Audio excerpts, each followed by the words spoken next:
Nahe eines Dorfes in Kanada lebte im Wald eine Bärin. Die Bewohner waren sich ihrer Anwesenheit bewusst, doch weder das Wildtier noch die Menschen kamen sich näher. Und so lebten sie friedlich nebeneinander her. Dies ging so lange gut, bis eines Tages auf dem Boden neben den Pfotenabdrücken der Bärin auch die Spuren von kleinen Bärenbabys zu erkennen waren. Der Braunbär hatte Junge bekommen. Genauer gesagt Zwillinge.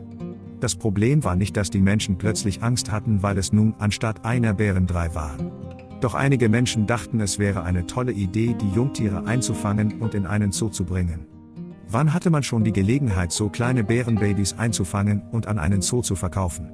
Also brach eine Gruppe von Männern bewaffnet mit Gewehren in den Wald auf und machte Jagd auf die Bärenfamilie.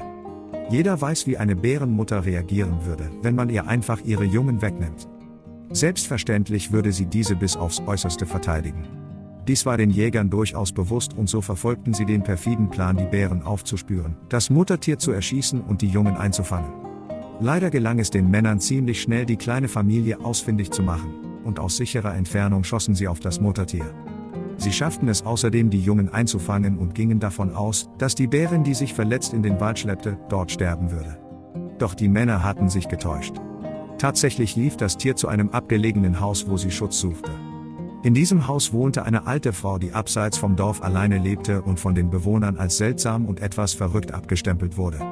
Die Frau besorgte in dem Dorf nur einmal in der Woche das Nötigste und hatte kaum Kontakt zu anderen Menschen. Als sie an diesem Tag die verletzte Bärin sah, war sie entsetzt darüber, dass jemand so etwas dem bisher so friedlichen Tier angetan hatte. Obwohl die Bärin gerade erst von Menschen fast umgebracht wurde, ließ sie sich von der alten Frau behandeln. Das Tier schien zu spüren, dass die Frau anders war und dass sie ihr helfen konnte. Sie pflegte die Bärin, versorgte ihre Wunden und gab ihr etwas zu essen und zu trinken. Als das Tier später wieder vollends genesen war, machte es sich erneut auf in die Wildnis. Doch seit jenem Tag kam die Bärin immer wieder zurück und schaute nach, wie es ihrer Retterin ging.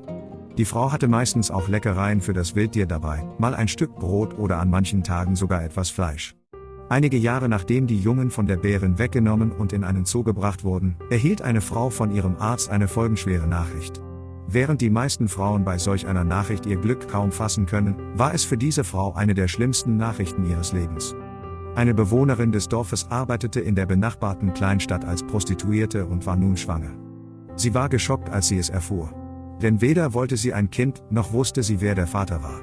Ihr Arzt erklärte, dass es für eine Abtreibung bereits zu spät sei, da das Baby in ihrem Bauch schon zu weit entwickelt war. Der Frau blieb also nichts anderes übrig, als das Kind zu gebären. Dies geschah einige Zeit später, doch was die Frau dann tat, ist einfach nur schockierend. Denn statt das Baby zu behalten oder es zur Adoption freizugeben, warf sie ihr Neugeborenes noch am selben Tag einfach lebendig in einen Müllcontainer.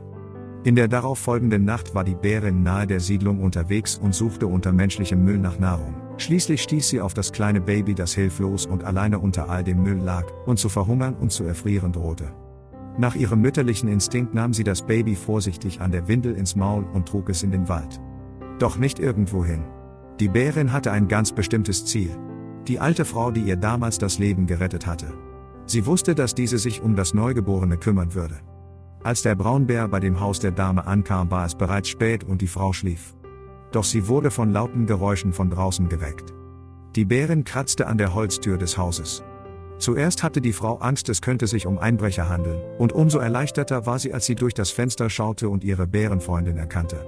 Sofort öffnete sie die Tür, denn sie wusste, dass etwas nicht stimmte. Die Bärin hatte sie niemals zuvor mitten in der Nacht aus dem Schlaf gerissen. Als sie auf den Fußabtreter blickte, konnte sie ihren Augen nicht trauen. Dort lag ein menschliches Baby. Zuerst war die Frau geschockt, da sie dachte, die Bärin hätte es getötet. Doch wenige Augenblicke später bemerkte sie, dass das Kind am Leben war.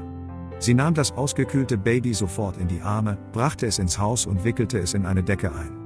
Als sie sich umdrehte, erschrak sie erneut. Die Bärin war ihr mit ins Haus gefolgt. Sie wollte das kleine Kind nicht aus den Augen lassen. Die ältere Frau kümmerte sich um das Baby und meldete den Fall am nächsten Tag bei der örtlichen Polizei. Diese nahm zwar Ermittlungen auf, die allerdings ins Leere führten und erfolglos blieben. Daraufhin entschied die Frau, das Baby selbst zu behalten und zog es groß. Die Bärin verhielt sich dem Kleinen gegenüber genauso sanft und ruhig wie bei der älteren Dame. Als der Junge etwa 6 Jahre alt war, kursierten Gerüchte im Dorf, dass es das Kind der besagten Prostituierten sei.